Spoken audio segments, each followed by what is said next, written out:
The HOA kept sending me violation letters. For noise I didn't make, for guests I never invited, in a pool that legally belonged to me. And every time I complained, the same woman told me to be more community-minded. So I stopped arguing and quietly came up with a plan that ended her pool parties for good. The pool that changed everything. Ethan Caldwell had never imagined that silence could feel expensive. When he first stepped into the backyard of the house on Alder Creek Lane, the quiet had felt like a luxury. No traffic noise. No shouting neighbors. Just the low hum of cicadas and the faint ripple of water moving gently across the surface of a rectangular pool that sat perfectly centered behind the house. It was the pool that convinced him. Not because it was extravagant, it wasn't. The tiles were a little faded, the diving board long removed, and the surrounding stonework showed the honest wear of time. But it was private, fully enclosed by a tall cedar fence, bordered by mature hedges that made the space feel sealed off from the rest of the neighborhood. For the first time in years, Ethan felt like he could breathe. He had spent most of his adult life in shared spaces, apartment complexes with paper-thin walls, townhomes where every conversation felt overheard, rentals where landlords appeared unannounced. Privacy had always felt temporary, conditional. This house was different. The realtor had been clear, almost proud as she handed him the paperwork. The pool is deeded as part of the property, not community-owned. Fully private. Ethan read that sentence 3 times before signing. A quiet man in a loud system. Ethan was not a confrontational man. He worked remotely as a data analyst, quiet work, precise work. He liked patterns, documentation, predictability. His idea of a perfect evening involved a book by the pool, the soft glow of outdoor lights reflecting against the water as the day faded. The HOA had been a concern at first. Homeowners associations had a reputation, and Ethan had done his research. But Alder Creek Estates seemed mild on paper. Landscaping standards, noise curfews, parking rules. Nothing unreasonable. The HOA president was officially someone named Mark Delaney, a semi-retired man who rarely attended meetings in person. Unofficially, though, everyone knew who ran things. Linda Harper. She introduced herself on Ethan's 3rd day in the house. He was unpacking boxes in the garage when he heard a cheerful voice behind him. "Well, hello there.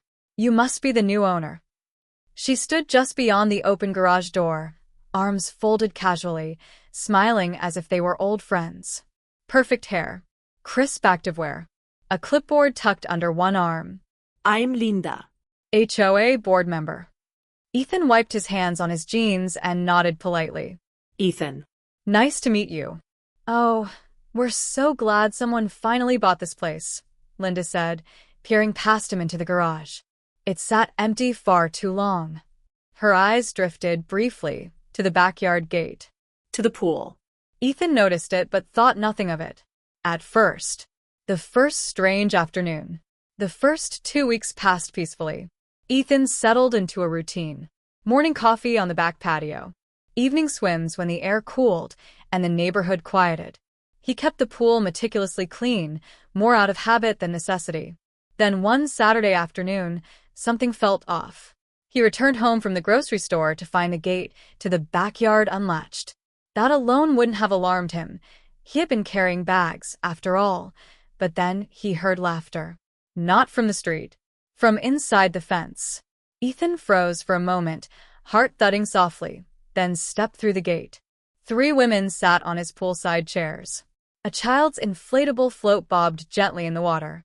Someone had placed a cooler near the shallow end. No one noticed him at first. Then Linda did. Oh. Ethan. There you are, she said brightly, as if this were the most natural thing in the world. I hope you don't mind. The girls were just dying to cool off. Ethan stared, words caught somewhere between confusion and disbelief. I didn't know anyone was coming over. Linda waved a dismissive hand. Oh, the previous owner never minded. We've always used this pool. That sentence lingered in the air. Ethan forced a polite smile. Well, I do mind, he said carefully. This is private property. Linda's smile didn't fade. It sharpened. Oh, of course, she said lightly. We'll wrap up soon. They didn't. Small things began to add up. That afternoon became a pattern. Not daily. Not even weekly. Just often enough to feel intentional. Ethan would come home to wet footprints near the back door. Towels he didn't recognize draped over chairs. Once, an empty plastic cup floating lazily in the deep end. Each time, Linda had an explanation. It was just for a few minutes. They were already here. I assumed you wouldn't mind. When Ethan checked his paperwork again, his deed, his HOA bylaws, everything confirmed what he already knew. The pool was his. Not shared. Not communal. Private. So he tried again. This time, calmly but firmly. I need you to stop bringing people into my pool, he said during a brief conversation by the mailbox. It's not allowed. Linda's expression shifted, just slightly. Well, she said, tightening her grip on the clipboard, we'll have to see what the HOA thinks about that. That was the first time Ethan felt the quiet tighten around him. The night that changed his perspective. It happened on a Tuesday evening. Ethan had worked late and skipped his usual swim. After dinner, he stood at the kitchen sink, staring out the window toward the backyard. That was when he saw the lights. His pool lights. On. Figures moved through the water, their voices drifting faintly through the glass. Strangers. Laughing. Relaxing. In his space. Ethan didn't go outside. He didn't call out. He simply stood there, hands resting on the counter, realizing something important. This wasn't a misunderstanding. It was a test. And if he failed it, this wouldn't stop at a pool. Rules for everyone. Except her. The first letter arrived on a Thursday. Ethan noticed it immediately because it didn't look like normal mail. Thick paper. Official formatting. The HOA logo printed neatly at the top, as if presentation alone could give authority weight. He stood at the kitchen counter and read it slowly. Subject: Notice of community disturbance. The letter cited complaints about after-hours pool noise, unauthorized guests, and failure to comply with community standards. Ethan read it again, then a third time. The accusations felt surreal, like reading a report written about someone else's life. According to the HOA, his pool had become a disturbance. According to the HOA, he was responsible, yet he hadn't hosted a single gathering. He set the letter down carefully, as if sudden movement might make the situation worse. That evening, he opened his notes app again. He added a date. Quiet questions, loud implications. At the next HOA meeting, Ethan sat near the back. He didn't like meetings. Too much performance. Too many people speaking not to communicate, but to position themselves. Linda stood at the front of the room, confident as ever, clipboard in hand. She spoke about community harmony, about shared responsibility, about keeping Alder Creek estates welcoming. Then she glanced briefly toward Ethan. Some amenities, she said, carefully choosing her words, can become sources of disruption if not managed with consideration for others. A few heads turned. Ethan felt heat rise in his chest, but his expression stayed neutral. When he raised his hand to speak, Linda smiled politely. We're running a bit behind, she said. If you'd like to submit concerns in writing, the board will review them. That was when Ethan understood something important. This wasn't about rules. It was about narrative. The shift in the neighborhood. Things changed subtly after that. Neighbors who used to wave now nodded instead. Conversations quieted when Ethan walked by. Once, he overheard two people whispering near the mailboxes. I heard he's difficult. He's not very community-minded. The words weren't shouted. They didn't need to be. Ethan returned home that day and sat on the edge of his bed, fully dressed, staring at the floor. He had done nothing wrong. And yet, somehow, he was the problem. That night, his phone buzzed. Another email. Another HOA notice. This one cited potential safety concerns and requested that he clarify pool access policies. Ethan almost laughed. Clarify. As if the problem were confusion. A polite response that changed nothing. Ethan wrote back carefully. He attached copies of his deed. Highlighted the section that clearly labeled the pool as private property. quoted the HOA bylaws that supported him. His email was calm. Respectful. Factual. He received a response 2 days later. Thank you for your message. The board will review. Nothing changed. That weekend, the pool was used again. This time, by people Ethan didn't recognize at all. He watched from inside as they set up chairs, as someone turned on music, quiet but present. Linda wasn't even there. That bothered him more than anything else. The warning that felt like a threat. The third letter arrived folded tighter than the others. It referenced fines. Not issued yet, but under consideration. Ethan sat at the dining table, the letter spread before him like evidence of a crime he hadn't committed.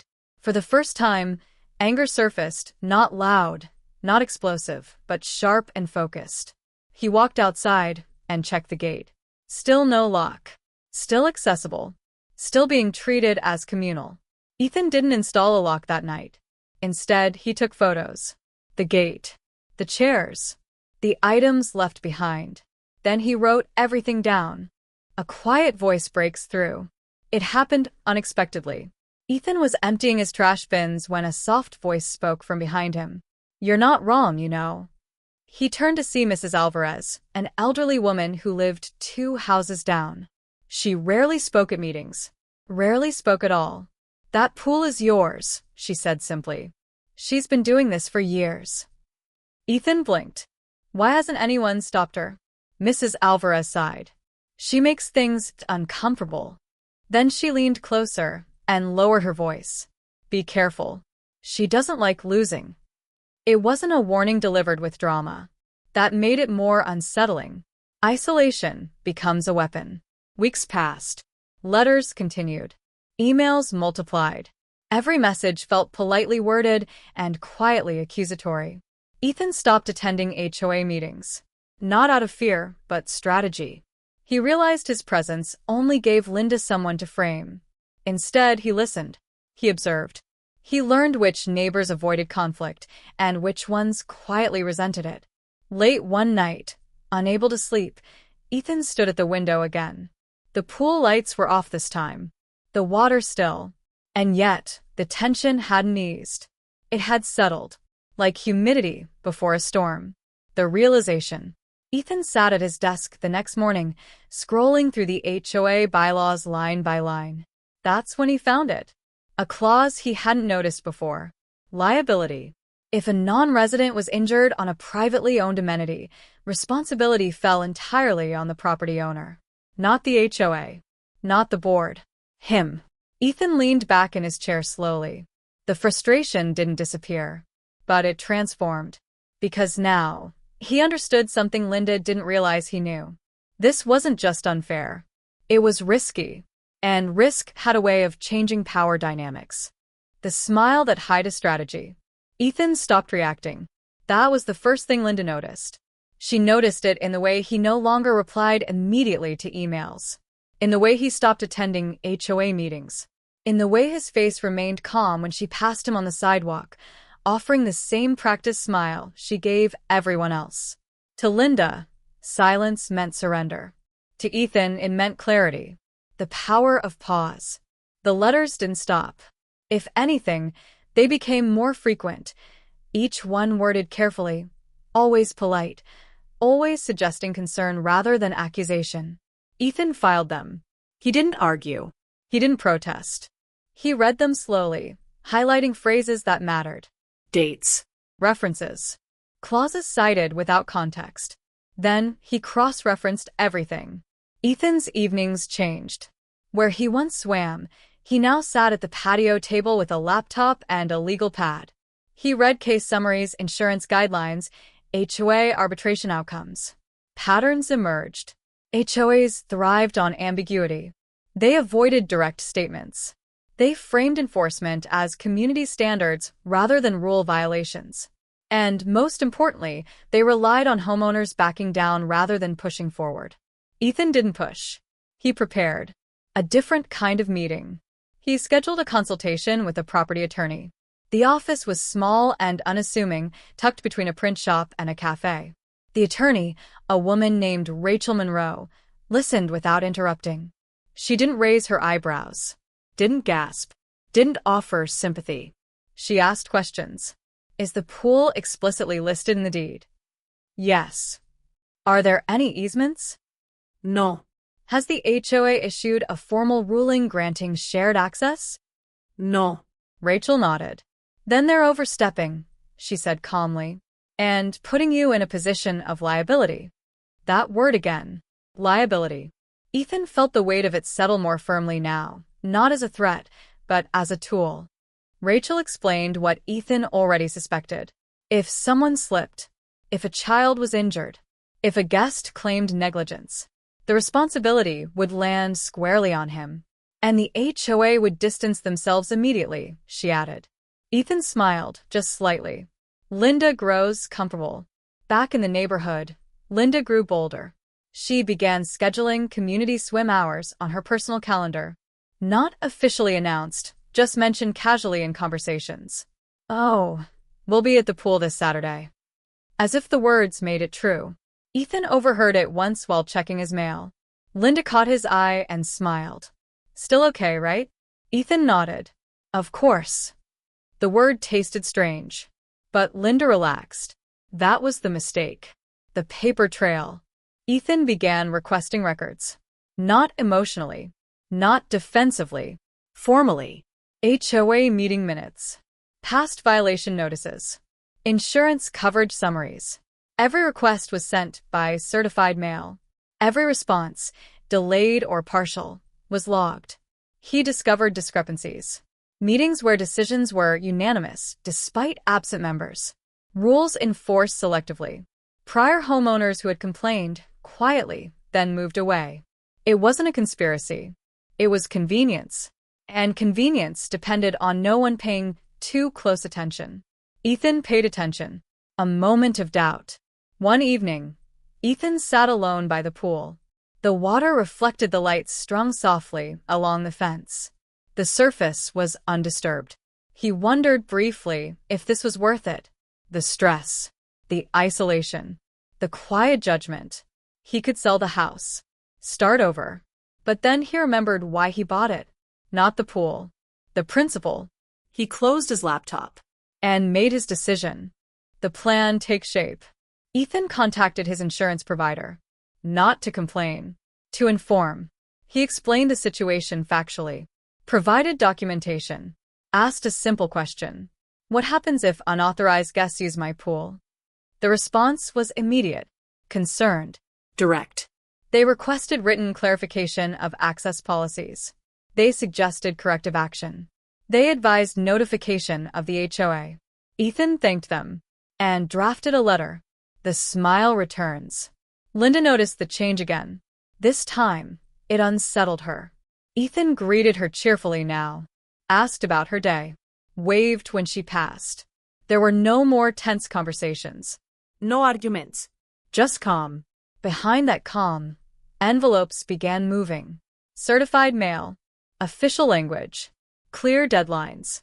Ethan didn't confront. He complied. With the rules. All of them.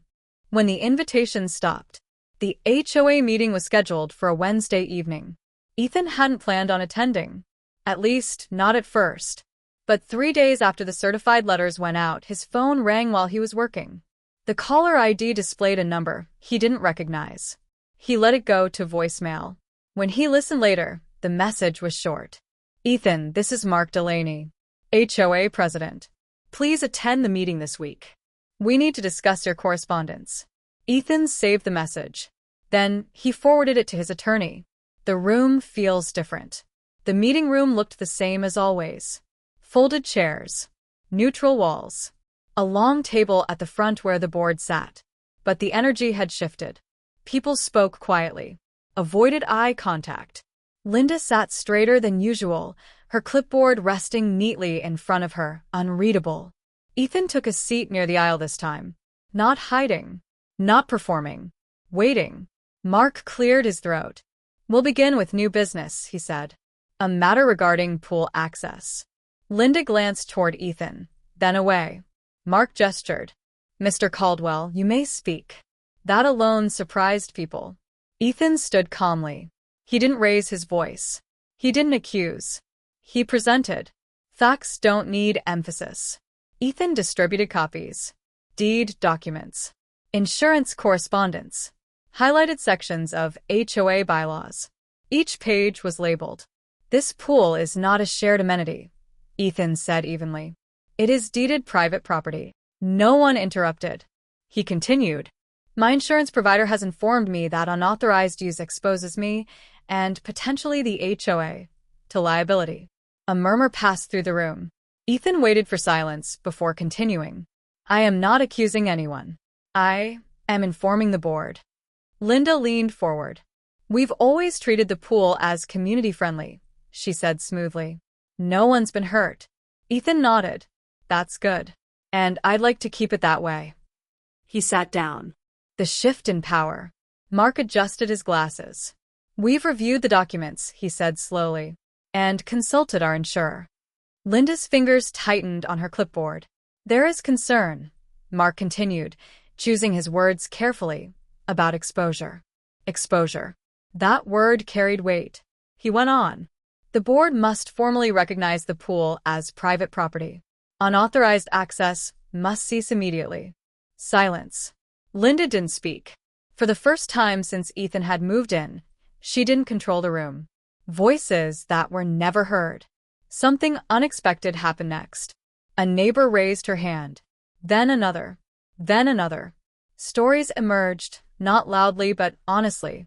Times Linda had dismissed concerns. Rules applied unevenly. Pressure applied quietly. No one attacked. They didn't need to. The pattern spoke for itself. Linda's smile never fully returned. The decision. The vote was quick. Unanimous. The pool was officially declared private. Signage would be installed. HOA communications would reflect the change. Unauthorized use would be addressed. Ethan exhaled. Not in relief. In release. The quiet after. That evening, the pool lights came on. Ethan stood alone at the edge, the water reflecting softly against the night sky. No voices. No music. No movement but his own. He stepped in. The water was cool. Calming. Earned. Linda's invitations end. The change was immediate. No more gatherings. No more casual assumptions. Linda avoided eye contact. Her influence faded, not through confrontation, but through consequence. The neighborhood didn't erupt. It settled. The pool was never the point. The neighborhood didn't change overnight. It softened. Like a room after an argument ends, not suddenly peaceful, but cautiously calm, as if everyone was waiting to see whether the quiet would hold. For the first time since Ethan moved in, the pool remained untouched for an entire week. No chairs dragged across stone. No unfamiliar towels. No laughter drifting over the fence. Just water. Still and patient. The fade of a presence. Linda continued attending HOA meetings. But she no longer led them. She spoke less. Interrupted no one. Her clipboard remained closed most of the time, resting on her lap like an artifact from another era. Power, Ethan realized, didn't disappear loudly. It thinned. Neighbors stopped seeking her approval. Conversations rerouted around her. Decisions were made, without her framing them first. No one celebrated this shift. They simply adjusted. A new kind of respect. Something else changed too. Neighbors began speaking to Ethan. Not apologetically. Not cautiously. Normally. One man thanked him quietly for standing firm. A young couple asked how HOA bylaws worked. Mrs. Alvarez smiled at him during their walks. Ethan didn't become popular. He became trusted. And that felt heavier. The HOA learns a lesson. The board revised its procedures. Meetings became structured. Minutes were documented carefully. Enforcement notices were reviewed collectively instead of issued casually. Rules were no longer interpreted. They were read. Linda didn't object. She couldn't, because everything Ethan had done was by the book. A personal invitation. That summer, Ethan hosted something unexpected. A single afternoon. A small group. An invitation-only gathering by the pool. No flyers. No announcements. No assumptions. He invited neighbors who had shown kindness, patience, and respect. The atmosphere was different. Grateful. Quiet. Intentional. Ethan didn't supervise. He didn't need to. The moment of reflection. That night, after everyone left, Ethan floated alone. The stars reflected faintly on the surface of the water. He thought about how close he'd come to giving up. To selling. To walking away. Not because he was wrong, but because being right had felt lonely. And yet here he was. Still. Grounded. Linda's last attempt. Weeks later, Linda approached him. Not with authority. With uncertainty. "I hope there are no hard feelings," she said. Ethan considered the words. Then replied honestly. "No," he said. "Just boundaries." She nodded and walked away. What the story was really about. The pool remained private. But that was never the true victory. The real change was quieter. A neighborhood learned that calm persistence mattered more than loud control. That documentation could outlast intimidation. That silence, when chosen wisely, could be powerful. Ethan didn't win by fighting. He won by staying. The final scene. On a cool evening months later, Ethan sat beside the pool with a book. The water moved gently. No lights were on. None were needed. He had what he came for. Not a pool. But peace. Some battles aren't about property. They're about teaching people where the line is and having the patience to hold it.